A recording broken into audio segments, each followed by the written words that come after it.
Hello students, welcome to my YouTube channel study with Preeti Sharma. आज हम बात करेंगे ट्वेल्थ की मैक्रो इकोनॉमिक्स के पहले चैप्टर के बारे में, जो कि सीबीएसई के पॉइंट ऑफ व्यू से बहुत ही इम्पोर्टेंट है। इसका नाम है जी basic concept of macro economics and circular flow of income के बारे में। पहले हम जान लेते हैं कि हमारी जो मैक्रो इकोनॉमिक्स है वो है क्या। मैक्रो इकोनॉमिक्स का मतलब होता है आपका इकोनॉमी की लार्ज स्केल पे स्टडी करना। मैं कह सकती हूँ कि जब आप सिंगल कंज्यूमर और सिंगल प्रोड्यूसर के बारे में स्टडी करते हैं तो वो होता था जी आपका माइक्रो। बट जब आप एग्रीगेट लेवल पे लार्ज स्केल पे दो या दो से ज़्यादा कंज्यूमर और प्रोड्यूसर की सप्लाई कर रहे हैं, स्टडी कर रहे हैं, वो आपका क्या कहलाएगा, मैक्रो इकोनॉमिक्स कहलाएगा, राइट। अगर मैं बात करूं कि मैक्रो इकोनॉमिक्स का अनदर नेम क्या है, तो theory of income and employment आपका क्या हो जाएगा जी, मैक्रो इकोनॉमिक्स का अनदर नेम हो जाएगा। उसके बाद आता है जी आपका कि difference between micro economics and macro economics. ये आपका सीबीएसई के पॉइंट ऑफ व्यू से बहुत ही इम्पोर्टेंट कॉन्सेप्ट है।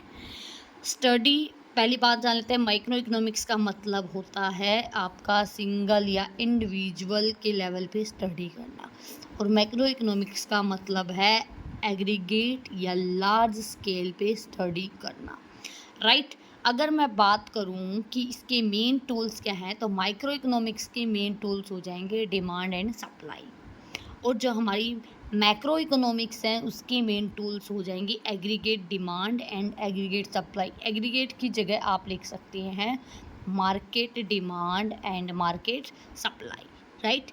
उसके बाद आता है कि ऑब्जेक्टिव क्या है। जो माइक्रो इकोनॉमिक्स है उसका मेन ऑब्जेक्टिव होता है किसी भी कमोडिटी का या फैक्टर ऑफ प्रोडक्शंस के बारे में जानना या उनका प्राइस डिटरमाइन करना, जबकि आपका मैक्रो इकोनॉमिक्स में आता है इनकम और एम्प्लॉयमेंट लेवल जानना इकोनॉमी का। उसके बाद आता है अदर नेम जैसे कि मैं आपको पहले ही बता चुकी हूँ, मैक्रो इकोनॉमिक्स का क्या नाम है, इनकम थ्योरी, और इसका नाम क्या है जी, माइक्रो इकोनॉमिक्स का नाम है प्राइस थ्योरी। एग्जाम्पल्स की बात करूं तो इसका हो जाएगा इंडिविजुअल, एक पर्सन की इनकम और किसी एक प्रोडक्ट के प्राइस के बारे में स्टडी करना क्या कहलाएगा जी, आपका माइक्रो इकोनॉमिक्स कहलाएगा। नेशनल इनकम पढ़ना, जर्नल प्राइस लेवल जानना, नेशनल आउटपुट जानना, ये सब क्या है, मैक्रो इकोनॉमिक्स है। ये आपका बहुत ही इंपॉर्टेंट कॉन्सेप्ट है सीबीएसई के पॉइंट ऑफ व्यू से, तो उसको ज़रूर रीड करें। उसके बाद आते हैं मैक्रो इकोनॉमिक्स के कुछ बेसिक कॉन्सेप्ट, और बेसिक कॉन्सेप्ट में सबसे पहला आता है factor of production. Factor of production की बात करें तो बेटा हमारे मेनली 4 फैक्टर ऑफ प्रोडक्शन होते हैं। 4 ऑफ फैक्टर प्रोडक्शन में सबसे पहला है जी आपका लैंड, राइट। फिर आता है जी आपका कैपिटल, फिर आता है जी आपका लेबर, फिर आता है एंटरप्रेन्योर। ये होते हैं चारों हमारे फैक्टर ऑफ प्रोडक्शन। अगर मैं इनकी इनकम के बारे में बात करूं तो कैपिटल से क्या इनकम जनरेट होती है, तो इससे आपकी जनरेट होती है जी इंटरेस्ट। आपका लैंड से क्या रिसीव होगा, रेंट। और एंटरप्रेन्योर को क्या मिलता है, प्रॉफिट। और आपका लेबर को क्या मिलती है, वेजेस। ये चारों क्या हो जाएंगी, ये हमारी हो जाएंगी जी, ये हमारी कहलाएंगी फैक्टर इनकम। क्या कहलाएंगी, फैक्टर इनकम। ओके जी, ये हमारे चारों फैक्टर हैं, और उन चारों से मिलने वाली इनकम जैसे कि इंटरेस्ट, वेजेस, प्रॉफिट और रेंट, ये हमारी हो जाएगी फैक्टर इनकम। देन आपके आते हैं type of goods. Type of goods में आपका 2 है, intermediate goods and final goods. अगर मैं बात करूँ इंटरमीडिएट गुड्स की, तो इंटरमीडिएट वो गुड्स हैं जो अभी प्रोडक्शन बाउंड्री के अंदर ही हैं, मतलब जिन पे अभी भी प्रोडक्शन की प्रोसेस होनी है, वो क्या कहलाएगा, वो आपका इंटरमीडिएट गुड्स कहलाएगा। मैं इनके लिए कह सकती हूँ वो गुड्स जो कंज्यूमर्स के यूज़ के लिए अभी रेडी नहीं हुए हैं, वो इंटरमीडिएट गुड्स कहलाएंगे। जैसे यहाँ पे आपको दिखा रखा है stock of mobile phone with mobile dealers, ये क्या है, उसके लिए इंटरमीडिएट गुड्स है। इंटरमीडिएट गुड्स को कंज्यूमर के यूज़ के लिए नहीं होते, ये प्रोडक्शन बाउंड्री के अंदर ही रहते हैं। इसके बाद आता है जी आपका फाइनल गुड्स। फाइनल गुड्स आपके वो गुड्स हैं जो कंज्यूमर्स की यूज़ के लिए रेडी हैं, जिन पे और कोई प्रोडक्शन प्रोसेस नहीं होनी, इनको हम कह सकते हैं ये आउट ऑफ प्रोडक्शन बाउंड्री हैं। ये आपका क्या कहलाएंगे, वो आपके फाइनल गुड्स कहलाएंगे। और सबसे मेन चीज़ याद रखना बेटा कि नेशनल इनकम के अंदर सिर्फ फाइनल गुड्स को शामिल किया जाएगा, इंटरमीडिएट गुड्स को कभी भी नेशनल इनकम में शामिल नहीं किया जाता। सिर्फ आपके फाइनल गुड्स शामिल होंगे किसके अंदर, आपके नेशनल इनकम के अंदर। Bread, butter, biscuit, car, clothes, AC, जो सारी चीज़ें हम यूज़ करते हैं वो आपके क्या कहलाएंगे, वो आपके कहलाएंगे सारे फाइनल गुड्स। फाइनल गुड्स में भी आपके अलग अलग टाइप के होते हैं। पहला है जी आपका all durable goods. Durable goods कौन से होते हैं, वो गुड्स जो लंबी टाइम तक यूज़ में आएंगे, वो आपके कौन से गुड्स कहलाएंगे, ड्यूरेबल गुड्स कहलाएंगे। उसके बाद आता है जी आपका, इसमें नहीं दे रखा लेकिन मैं आपको बता देती हूँ, सेमी ड्यूरेबल गुड्स। वो गुड्स जो आपके 1.5 हाफ ईयर्स के लिए चलते हैं या 2 साल तक चलते हैं, वो आपके सेमी ड्यूरेबल गुड्स कहलाएंगे, जैसे क्लोथ्स हो गए। फिर आता है आपका non durable goods. Non durable goods होते हैं जो आपके 1 या 2 बार यूज़ होने के बाद ख़त्म हो जाते हैं, वो आपके कौन से गुड्स कहलाएंगे, वो आपके नॉन ड्यूरेबल गुड्स कहलाएंगे। जैसे एग्जांपल हो गया, मिल्क हो गया, फ्रूट्स हो गए, वेजिटेबल्स होगी, ऑयल्स हो गया, पेट्रोल्स हो गया, ये सब क्या है, सब आपके नॉन ड्यूरेबल गुड्स हैं। अब आते हैं पॉइंट्स टू रिमेंबर में, जो कि बहुत ही इम्पोर्टेंट है। इसमें सबसे पहले आप याद रखना कि सिर्फ फाइनल गुड्स को ही शामिल किया जाएगा किसके अंदर, नेशनल इनकम के अंदर। किन को शामिल नहीं किया जाएगा, तो इंटरमीडिएट गुड्स को शामिल नहीं किया जाएगा।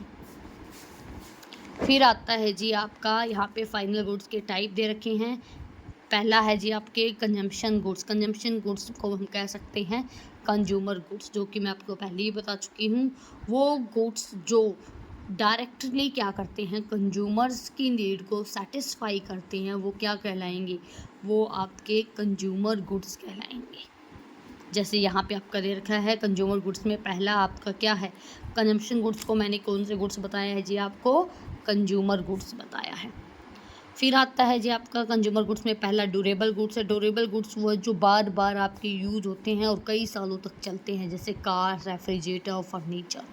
फिर आता है जी आपका semi durable goods. Semi durable goods वो हैं जो 1-2 ईयर्स तक चलते हैं, जैसे क्लोथ्स हो गए, शूज़ हो गए, ये सारी चीज़। नॉन ड्यूरेबल वो हैं जो आपके सिंगल एक्ट यानी 1 या 2 बार यूज़ करते ही ख़त्म हो जाते हैं, जैसे मिल्क हो गया, वेजिटेबल हो गया, फ्रूट्स हो गया, वो आपके क्या कहलाएंगे, नॉन ड्यूरेबल गुड्स कहलाएंगे। देन आते हैं जी आपकी सर्विसेज। सर्विसेज क्या हैं, ये वो नॉन मटेरियलिस्टिक थिंग्स है, यानी कि वो ये ऐसी चीज़ें हैं जो हमें दिखाई नहीं देती, इनटेंजिबल गुड्स जिसको मैं कह सकती हूँ, लेकिन ये हमारी ह्यूमन वांट्स को सेटिस्फाई करते हैं, उनको बोला जाएगा सर्विसेज। जैसे टीचर्स है, एडवोकेट है, डॉक्टर्स है, बैंकर्स है, इन सब की सर्विसेज है, इन सब से मिलने वाली सर्विसेज हैं, ये इनटेंजिबल होते हैं, इनको हम देख नहीं सकते बट हमारी नीड्स को सेटिस्फाई करते हैं। देन आते हैं जी आपके कैपिटल गुड्स। कैपिटल गुड्स का क्या है यहाँ पे, all good which help in the production of other goods as either as fix asset और inventory stock are known as capital goods. वो सारे प्रोडक्ट जो आपके प्रोडक्शन में हेल्प करते हैं, चाहे वो आपकी फिक्स एसेट्स हो, चाहे वो आपकी इन्वेंट्री स्टॉक हो, वो सब आपके कैपिटल गुड्स कहलाएंगे, right. For example plant, tools, machinery, buildings, एक प्रोडक्शन प्रोसेस में जो जो चीज़ें यूज होंगी वो सारी आपकी कैपिटल गुड्स कहलाएंगी। आई होप यहाँ तक आपको अच्छे से समझ आ गया होगा। उसके बाद आता है जी आपका इन्वेस्टमेंट। इन्वेस्टमेंट का मतलब क्या होगा, इन्वेस्टमेंट का मतलब होता है I is equal to change in capital. Change in capital, capital के अंदर जो चेंज आया है, जो आपने creation of new capital assets किया है, वो आपका क्या कहलाएगा, इन्वेस्टमेंट कहलाएगा। मैं सिंपल्स में बोलूँ तो ये आपकी एक ऐसी मनी को एक ऐसी जगह यूज़ करना जहाँ से फर्दर आपको इनकम जनरेट हो रही है, वो आपकी कौन सी इन्वेस्टमेंट कहलाएगी, वो आपकी जी कहलाएगी, वो आपकी क्या कहलाती है, इन्वेस्टमेंट। जहाँ से आपको इनकम जनरेट हो रही है वो आपकी इन्वेस्टमेंट है।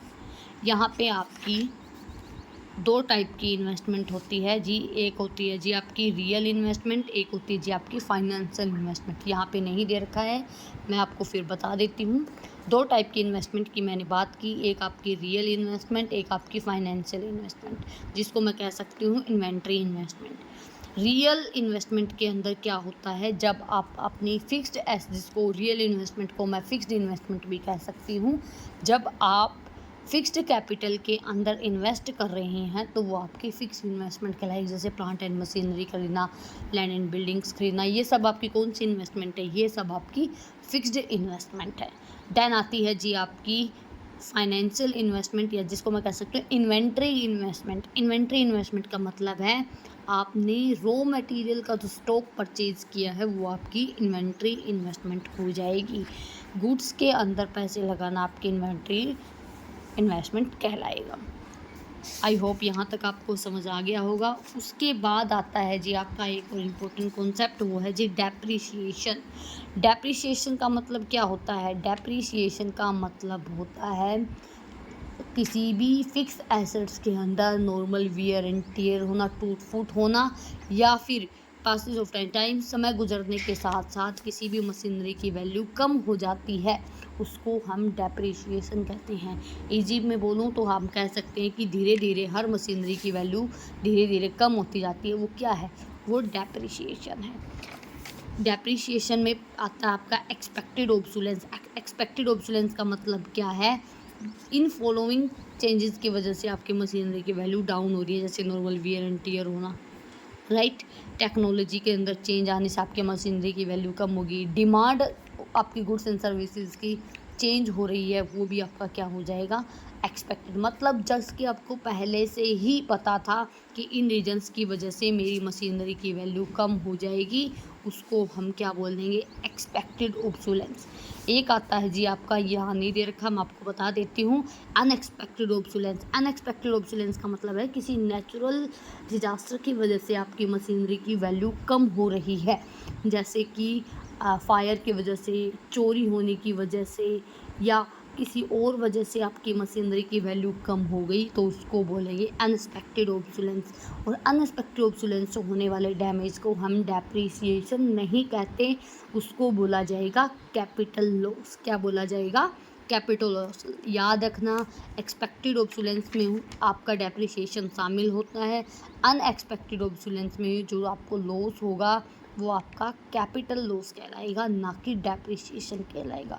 ये इम्पोर्टेंट टॉपिक है, इसको ज़रूर याद रखें। देन आता है जी आपका income and it's type. Income में आपकी दो टाइप की इनकम है। पहली है फैक्टर इनकम, जो कि मैं पहले ही बता चुकी हूँ। फैक्टर ऑफ प्रोडक्शन से मिलने वाली इनकम को हम क्या बोलेंगे? फैक्टर इनकम बोलेंगे, या हम कह सकते हो किसी भी सर्विसेज, फैक्टर सर्विसेज या गुड्स के एक्सचेंज से मिलने वाली इनकम को क्या बोलेंगे? हम इसको हम बोलेंगे फैक्टर इनकम। और फैक्टर इनकम को हमेशा नेशनल इनकम में शामिल किया जाएगा। जैसे 4 फैक्टर ऑफ प्रोडक्शन हमने पढ़े थे, लैंड, लेबर, कैपिटल और एंटरप्रेन्योर, राइट। लैंड से हमें रेंट या रॉयल्टी मिलती है, लेबर से क्या मिलती है? वेजेस, कैपिटल से क्या मिल रहा है? इंटरेस्ट, एंटरप्रेन्योर से क्या मिल रहा है? प्रॉफिट। तो ये चारों कौन सी इनकम कहलाएंगी? ये होती है जी आपकी फैक्टर इनकम। देन आती है जी आपकी ट्रांसफ़र इनकम, इसको मैं कह सकती हूँ फ्री की इनकम, जो बिना किसी सर्विसेज के, बिना किसी प्रोडक्शन के हमें अर्न हो रही है, वो क्या कहलाएगी? ट्रांसफ़र इनकम कहलाएगी। कमेंट में मुझे आप इसके एग्जांपल्स बताएंगे, एक दो मैं बता देती हूँ, जैसे ओल्ड एज पेंशन मिलना, राइट, सब्सिडीज़ मिलना, राइट, गिफ्ट्स मिलना, ये सब क्या है? ये सब आपकी ट्रांसफ़र इनकम है। और सबसे इम्पोर्टेंट चीज़ याद रखना, ट्रांसफ़र इनकम को कभी भी नेशनल इनकम में शामिल नहीं किया जाएगा। आई होप यहाँ तक आपको अच्छे से क्लियर हो गया होगा। ये कुछ इम्पोर्टेंट कॉन्सेप्ट थे, आके नेक्स्ट वीडियो में हम करेंगे। आज के लिए इतना ही, थैंक यू।